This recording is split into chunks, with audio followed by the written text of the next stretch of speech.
Few phrases in modern politics are more explosive than the deep state. To some, it means a hidden government pulling the strings of the world. To others, it is nothing more than political paranoia.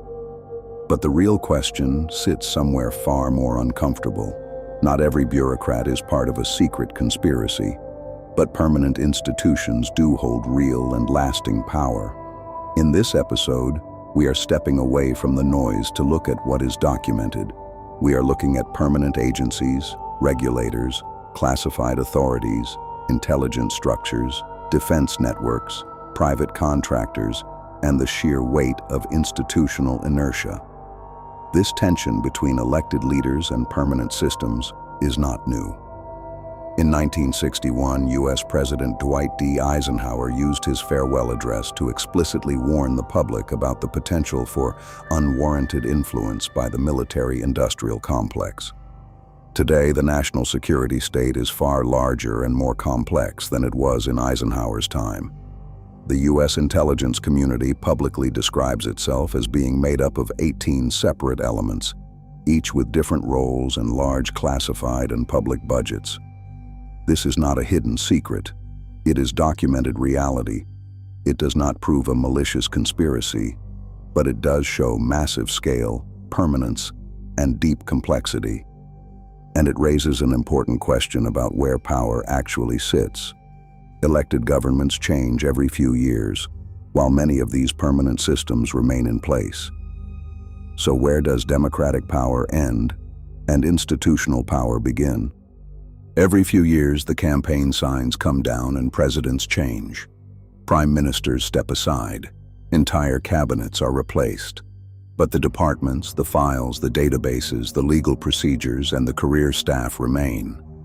A permanent civil service is not automatically suspicious. In fact, it is designed as an administrative safeguard. Merit system rules exist explicitly to protect public employees from arbitrary action, personal favoritism, and partisan coercion. They exist to prevent the government from devolving into a system of pure political patronage. This continuity matters. Someone has to keep the tax systems running.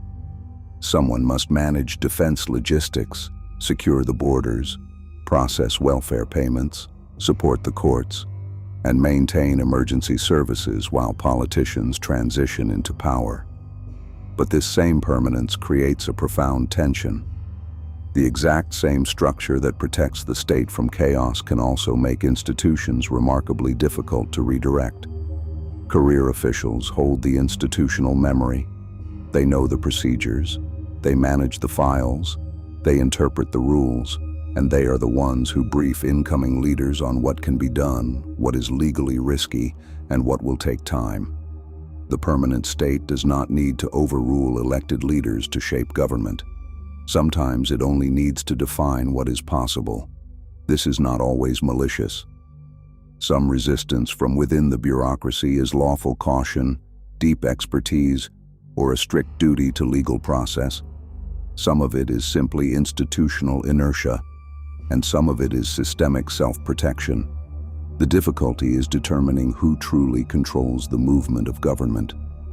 Elected leaders may change, but the machinery beneath them remains in place, continuing to influence how quickly policies can be introduced, redirected, or resisted. Some government power is permanent because it is bureaucratic. Some is permanent because it is shielded by law.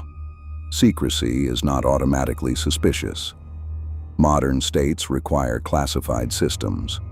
They exist for real, documented national security reasons. To protect intelligence sources, operational methods, military deployments, cyber capabilities, and foreign intelligence networks. This classified layer of the state operates within legal frameworks. The U.S. Foreign Intelligence Surveillance Court, for example, was established by Congress in 1978.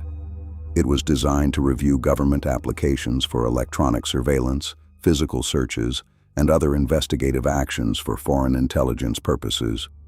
The system is legal and it has oversight mechanisms, but much of it operates in largely classified settings. That means the public often cannot see the evidence. They cannot hear the legal arguments, verify the approvals, or examine the mistakes. This is where claims of a deep state often begin to take root. It is not because every secret program is a criminal conspiracy. It is because systemic secrecy creates a trust gap where trust has to replace visibility. The issue is not that secrecy exists. The issue is that secrecy changes the relationship between power and proof. When the public cannot see the evidence, how can it judge whether power was used properly? The debate over permanent power is not only about government agencies, it is also about the private machinery built around them. Contractors are not automatically suspicious. Modern government often depends on specialist capacity. To operate at modern scale, the state relies on private industry to develop cyber tools, manufacture aircraft, launch satellites, manage complex logistics, and provide highly technical expertise. But the scale of this dependency is substantial. The U.S. Government Accountability Office reported that while the Department of Defense had almost 3 million military and civilian employees, it also spent about $205 billion on contracts for services in a single year. Crucially, the GAO noted that the DoD has lacked comprehensive information about its own contract workforce when making contracting decisions. This brings us back to Eisenhower's warning about the military-industrial complex. The concern is not that every private contractor is corrupt. The concern is that permanent government need, combined with private profit, can create a durable, self-reinforcing ecosystem. Private contractors build the tools. They maintain the secure networks. They advise on the systems, and they profit from the systems. This does not mean corporate executives secretly control foreign policy, but it does mean they are embedded within the machinery of government power. When the state depends on private machinery to operate, private machinery becomes part of the state, which leads to another uncomfortable question. If public power is increasingly delivered through private contracts, where does government end and the market begin? Permanent power is not only held inside institutions, it moves. It moves between government, industry, lobbying, think tanks, corporate boards, consultancies, and advisory roles. Movement between government and private industry is not automatically corrupt. Governments genuinely need expertise. Industry knowledge can help design better, more effective policy. Former officials understand complex, sprawling systems in ways few others do. But the risk of this movement is well documented. The U.S. Office of Government Ethics provides guidance on post-employment revolving door laws for federal personnel. The existence of these rules proves that this is an officially recognized structural vulnerability, not a conspiracy theory. The deeper concern is policy capture. The OECD describes policy capture as public decisions being consistently or repeatedly directed away from the public interest and toward a specific interest. This creates a profound tension because from the outside, expertise and influence often look identical. Is a former defense official advising private industry because they deeply understand the technical system, or because they still know exactly how to move inside the political one? The danger is not expertise. The danger is when expertise becomes access. When the same people move between public authority and private interest, who can tell where service ends and influence begins? When a newly elected leader signs an order, the permanent machinery does not always move immediately. Career officials review it. Lawyers raise warnings, inspectors ask questions, courts intervene. The machine slows down. To some, this looks like a shadow government thwarting the will of the voters. But public officials are not meant to serve out of personal loyalty. In the United States, for example, the federal oath of office requires officials to support and defend the Constitution, not a specific political leader. Oversight is built into the system. Inspectors general are specifically designed by law to keep agency heads and Congress fully and currently informed about problems, deficiencies, and the progress of corrective actions. This creates a profoundly complex reality. Legal caution, internal whistleblowing, court challenges, and bureaucratic friction can serve as vital guardrails, protecting democracy from unlawful abuse. But delay, selective leaking, procedural obstruction, and institutional self-protection can also weaken democratic control. Some resistance is a strict, lawful duty. Some resistance is simply institutional inertia. And some resistance may be institutional self-preservation. The hardest question is not whether institutions resist. The hardest question is why they resist. When unelected systems slow or block elected power, who decides whether that is accountability or obstruction? The idea of a deep state survives because not every fear was invented. A documented abuse does not prove every modern theory. But documented abuses do explain exactly why public trust broke. In the 1970s, the U.S. Senate's Church Committee investigated and formally identified severe intelligence abuses committed by federal agencies, including the CIA, the FBI, the IRS, and the NSA. The examples are firmly established in the public record. COINTELPRO is extensively documented. The U.S. Senate identified it as a long-running FBI covert action program designed to disrupt and discredit groups and individuals deemed threats to the social order.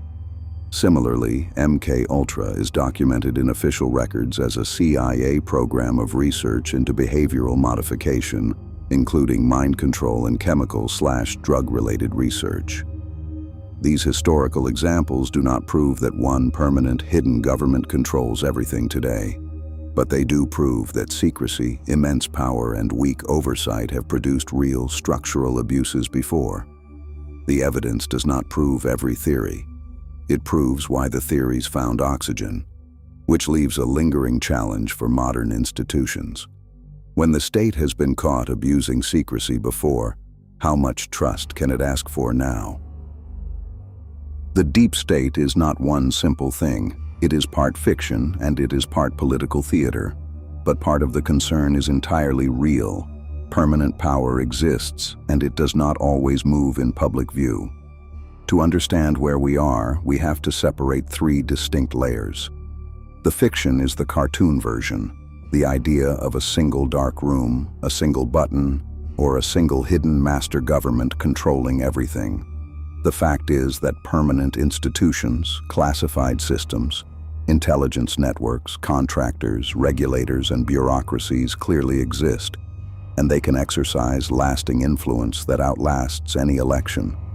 And the evidence is that history shows us exactly what happens when systemic secrecy and insufficient public accountability allow those systems to operate without adequate oversight. It has produced real, documented abuses before. Across this series, we have looked at secret societies, private forums, intelligence networks, technocratic systems, and now the permanent state machinery.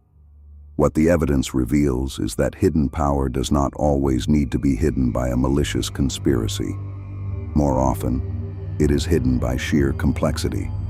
It is shielded by classification, buried inside bureaucracy, obscured by private contracts, and locked behind procedure and institutional memory. The danger is not that every institution is corrupt. The danger is when institutions become too permanent, too secretive, or too complex for the public to hold accountable.